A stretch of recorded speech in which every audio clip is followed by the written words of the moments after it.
अस्सलाम वालेकुम students, welcome to my channel. हमारा आज का जो एसे का टॉपिक होगा जिसे हम डिस्कस करेंगे complete with outline and introduction, body paragraphs and conclusion. तो वो एसे का टॉपिक है artificial intelligence has overstepped its bounds.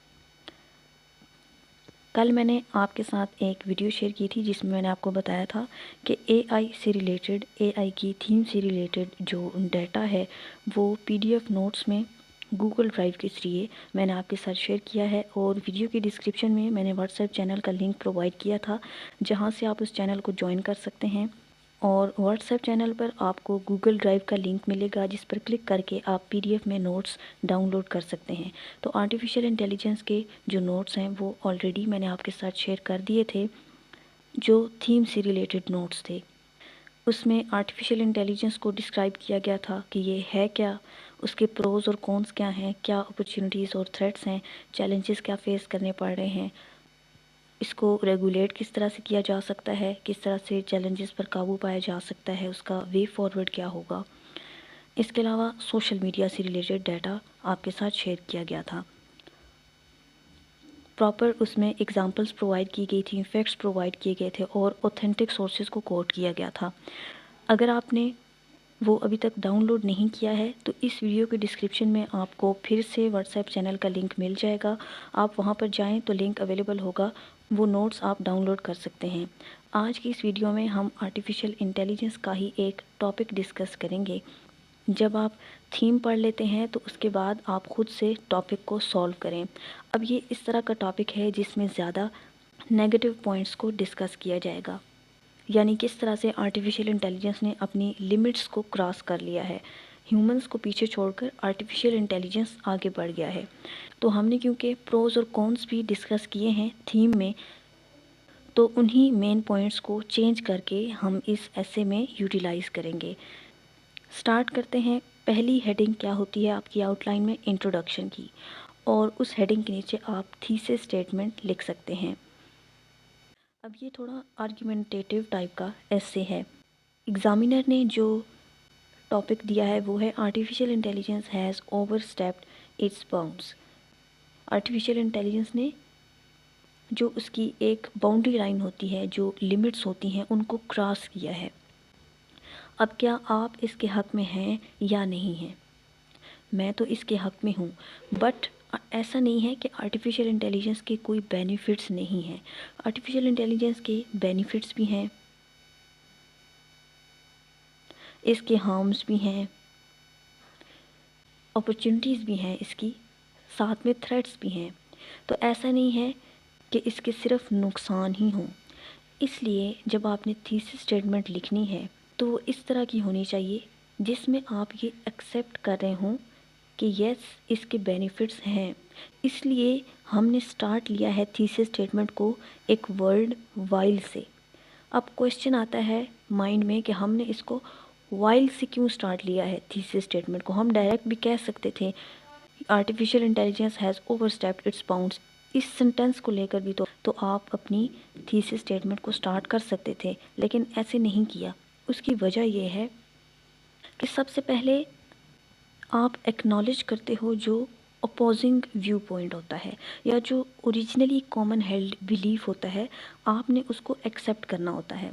अगर आप स्टार्ट ही इस चीज़ से ले लोगे कि एआई जो है वो एक डेंजरस और आउट ऑफ कंट्रोल फोर्स है, तो जो रीडर है, एग्जामिनर है, वो अगर बिलीव करता है कि एआई के जो हैं वो बेनिफिट्स हैं, तो वो इमीडिएटली फ़ौरन से पहले रिजेक्ट कर देगा आपके आर्ग्यूमेंट को, क्योंकि वो तो उसके बेनिफिट्स में बिलीव करता है। और ये बात भी सच है कि आर्टिफिशियल इंटेलिजेंस के बेनिफिट्स तो हैं, उसके सिर्फ नुकसानात नहीं हैं। इसलिए पहले आपने जो चीज़ बतानी है वो ये है that while conceived as a tool for human augmentation, कि आर्टिफिशियल इंटेलिजेंस बनाया किस लिए गया था, उसका मेन पर्पस क्या था।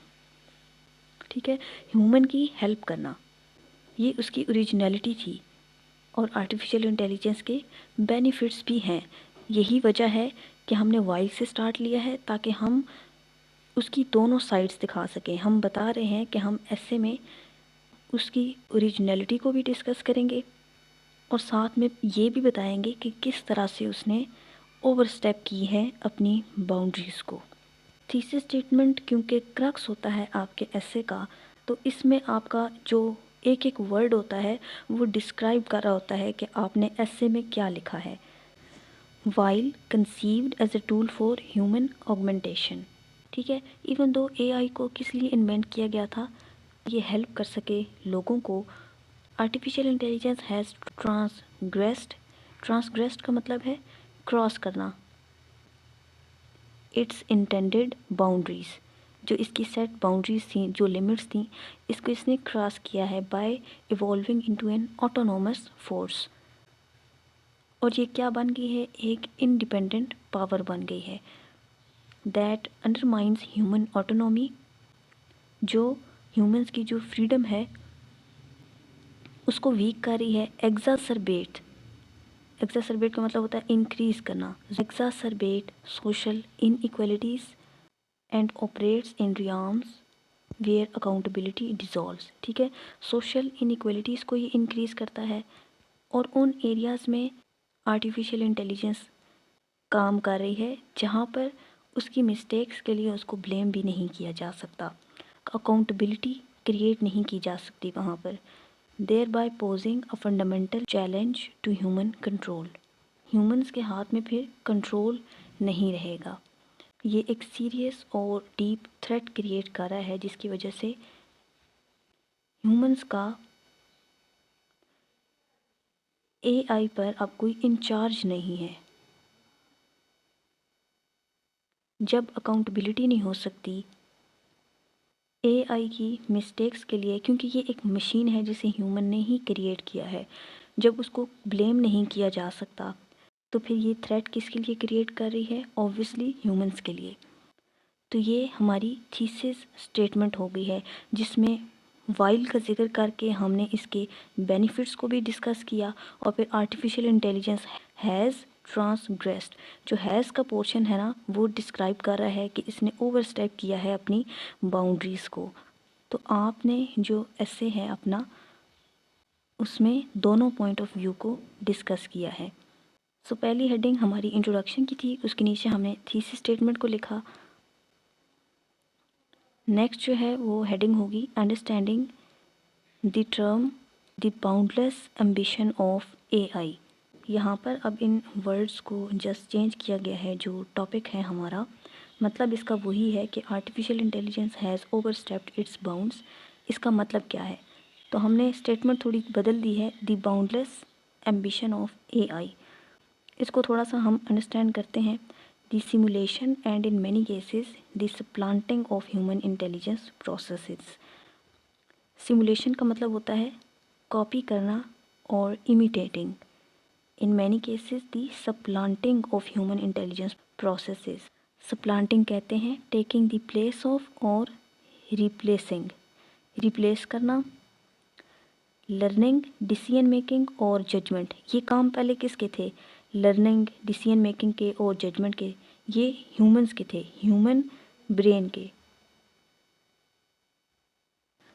तो अब इसको किसने रिप्लेस किया है, मशीन्स ने, आर्टिफिशियल इंटेलिजेंस ने, रोबोटिक्स ने। Increasing without meaningful human oversight. Without meaningful human oversight का मतलब है बगैर किसी अकाउंटेबिलिटी के, विदाउट एनीवन रियली वाचिंग और checking it. So simple words में इसका मतलब ये है कि एआई सिर्फ कॉपी ही नहीं करता कि ह्यूमंस किस तरह से सोचते हैं, किस तरह से डिसाइड करते हैं, ऑफन वो उसको रिप्लेस कर देता है इन मेकिंग चॉइसेस, जजमेंट्स में, डिसीजन मेकिंग में, लर्निंग में।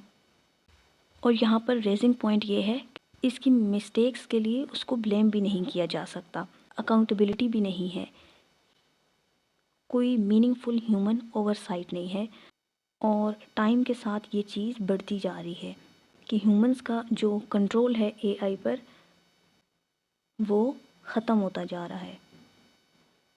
सो ओवरस्टेप करने का मतलब ये है कि जो काम ह्यूमन ब्रेन का था वो अब मशीन्स कर रही हैं, आर्टिफिशियल इंटेलिजेंस वो काम कर रही है, लर्निंग का, एक्सपीरियंस का, डिसीजन मेकिंग का, जजमेंट का, सॉल्विंग कॉम्प्लेक्स प्रॉब्लम्स।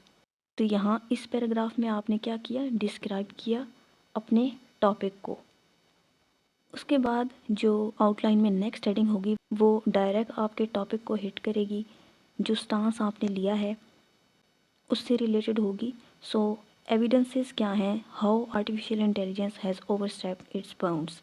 अब आपने इसको प्रूफ करना है। आर्गुमेंटेटिव ऐसे है। पहली हेडिंग है AI in healthcare making life-altering diagnosis without sufficient human judgment। इसका एविडेंस, इसका जो केस इन पॉइंट है वो क्या है, AI diagnostic tools achieving 95% accuracy in detecting diabetic retinopathy according to Stanford AI Index 2023 and identifying cancers missed by doctors।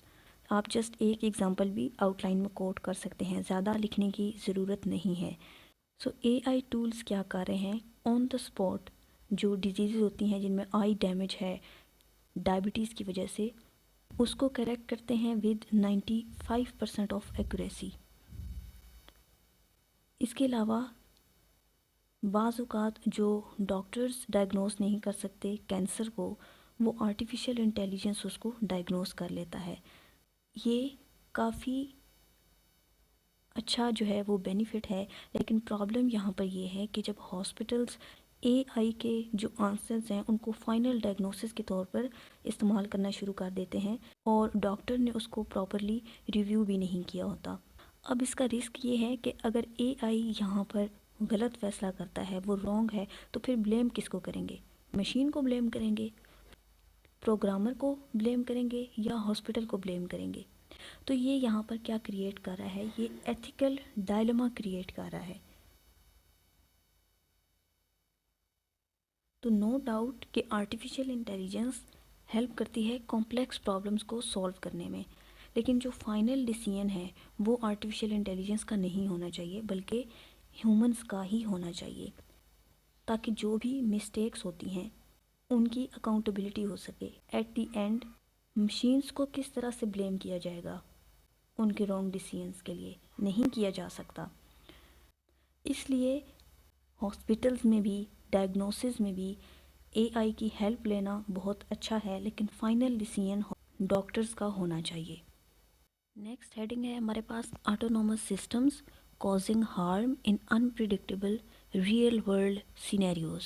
जो self driving systems हैं, self driving systems वो कॉज कर रहे हैं real harm. For example the Uber self-driving car fatal accident 2018 and NTSB 2024 report on driver assist failures highlighting AI's inability to handle complex ethical situation, जिन्हें हम trolley problem भी कहते हैं, in real time directly causing harm where human control was ceded. अब जो self driving cars हैं जिनमें Uber car है, that has killed a pedestrian in 2018।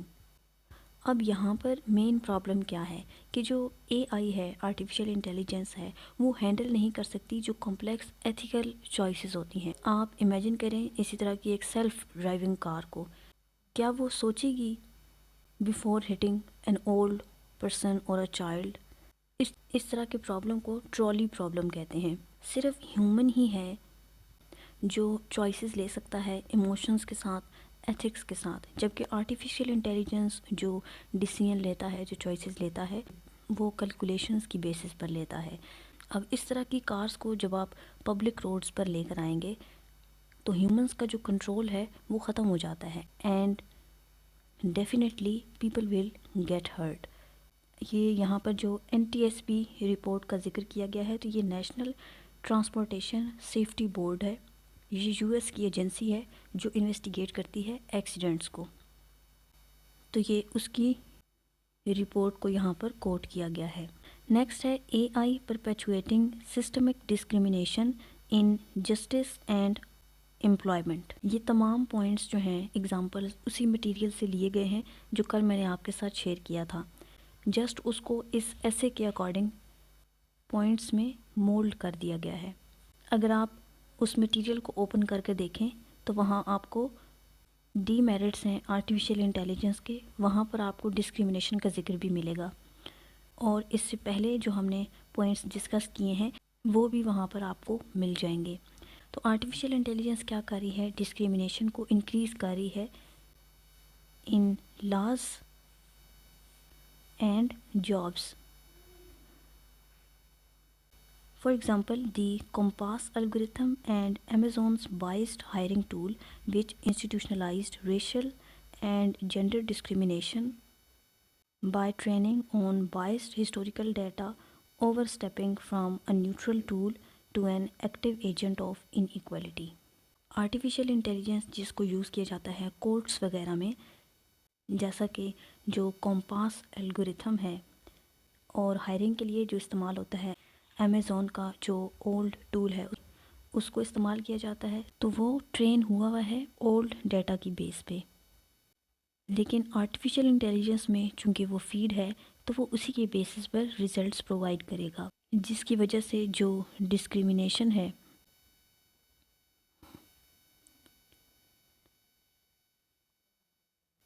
वो हायरिंग में आपको नज़र आता है। कॉम्पास जो एल्गोरिथम है उसको यूज़ किया जाता है क्रिमिनल सेंटेंसिंग में। ये अपना फाइनल डिसीजन उसी डाटा की बेस पर देते हैं, उसी हिस्टोरिकल डाटा की बेस पर जो उसमें फीड किया गया होता है, इसलिए इनका डिसीजन जो है वो बाइस्ड भी होता है और डिस्क्रिमिनेटरी भी होता है।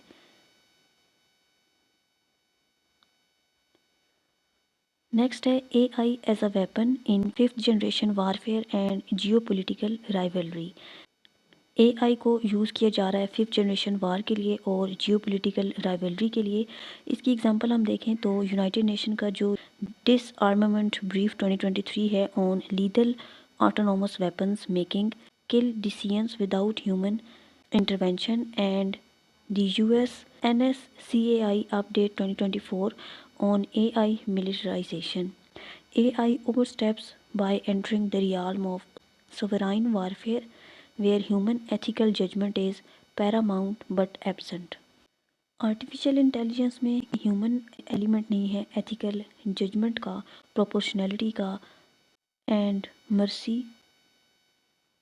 नेक्स्ट जो आर्ग्यूमेंट है वो है AI ड्रिवन जो साइबर वारफेयर है and misinformation destabilising societies. For example Europol की जो रिपोर्ट है 2023 की, उसके according 28% rise in AI assisted cyber crimes and BBC deep fake investigations showing AI impersonating political leaders.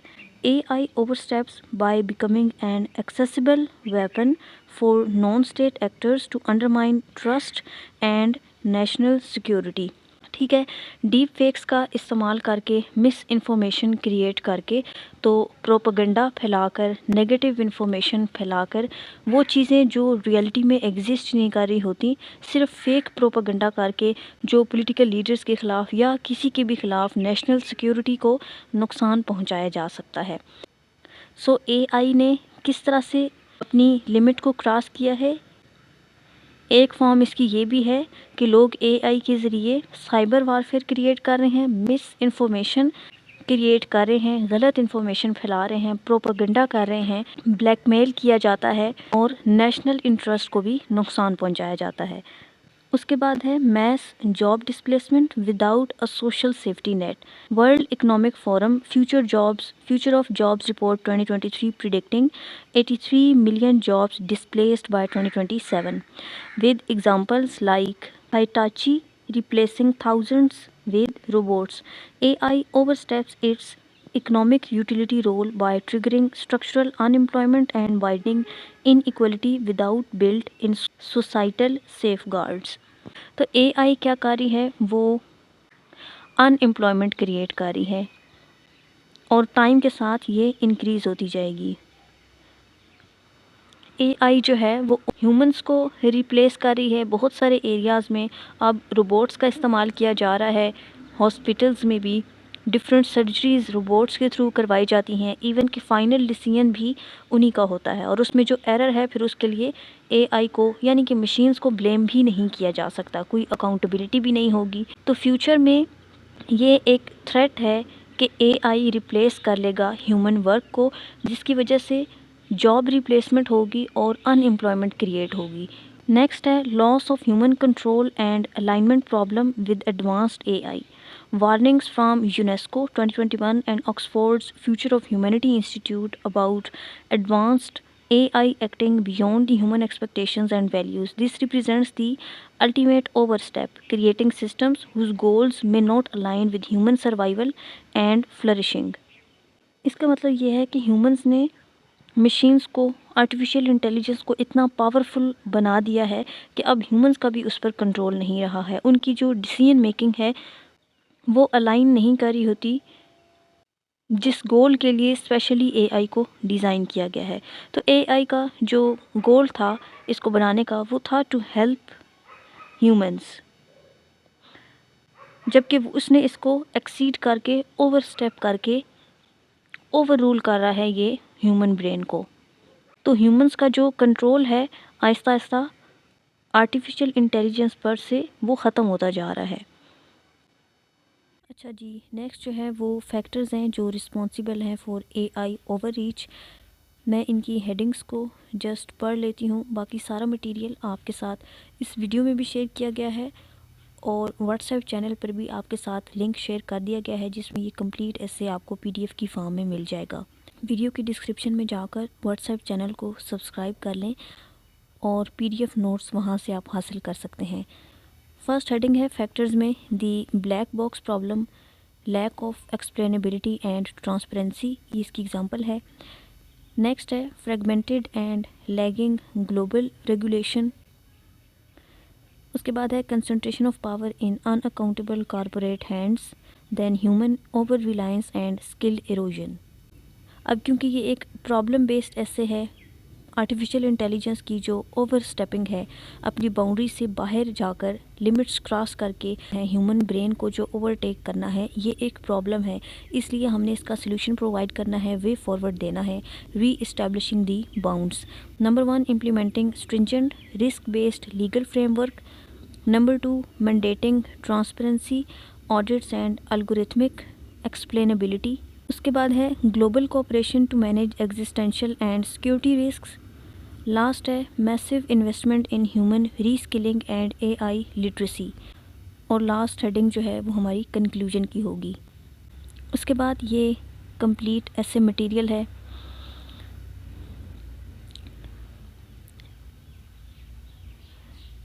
ऐसे के दरमियान में जो हेडिंग्स डाली गई हैं वो जस्ट इजीनेस के लिए हैं कि आपको पढ़ने में आसानी हो। अदरवाइज़ जब आप एग्ज़ामिनेशन हॉल में या वैसे जब ऐसे को प्रैक्टिस कर रहे होते हैं तो आपने ऐसे के दरमियान में हेडिंग्स नहीं देनी है। जस्ट एक पैराग्राफ ख़त्म होने के बाद नेक्स्ट आपने स्टार्ट कर देना है।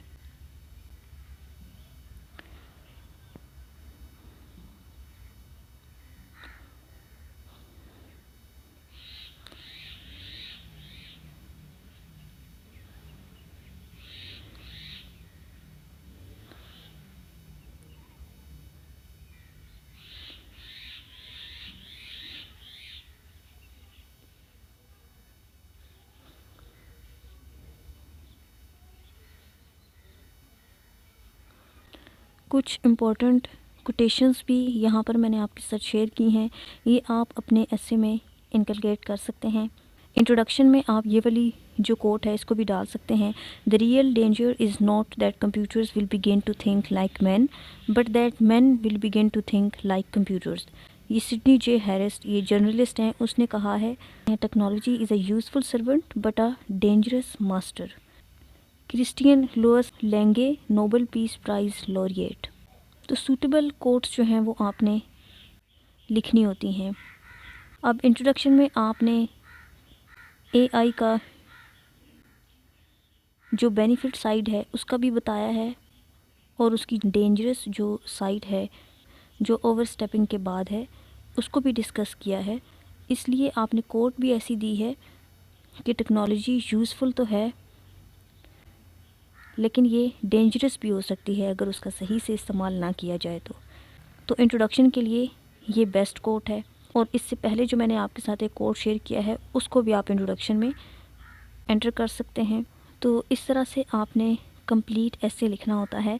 वर्ड काउंट के हिसाब से आप जो हेडिंग्स हैं उनको मिनिमम मैक्सिमम ज़्यादा कम कर सकते हैं। CSS का अगर आप एग्ज़ाम दे रहे हैं फेडरल लेवल का, जिसमें 2500 से 3000 वर्ड काउंट होता है, तो उसमें आप अपनी हेडिंग्स इंक्रीज़ कर दें। अदरवाइज़ जो 1500 से 2000 या 1800 के दरमियान ऐसे का वर्ड काउंट होता है, उसमें आपके बॉडी पैराग्राफ्स 12 काफ़ी हैं, जिसमें हर पैराग्राफ 100 वर्ड का होगा और एक आपका इंट्रोडक्शन होगा और एक कंक्लूजन। तो इसमें वर्ड लिमिट आपकी पूरी हो जाती है। अच्छा जी, जिसको ये PDF में मटेरियल चाहिए है तो वीडियो के डिस्क्रिप्शन में आपको मिल जाएगा व्हाट्सएप चैनल का लिंक, उस पर क्लिक करें और व्हाट्सएप चैनल को ज्वाइन कर लें। वहाँ पर आपको गूगल ड्राइव का लिंक मिलेगा, उस पर क्लिक करके आप PDF में नोट्स डाउनलोड कर सकते हैं। नेक्स्ट ऐसे का जो लेक्चर है वो थर्सडे को इस चैनल पर आपको मिल जाएगा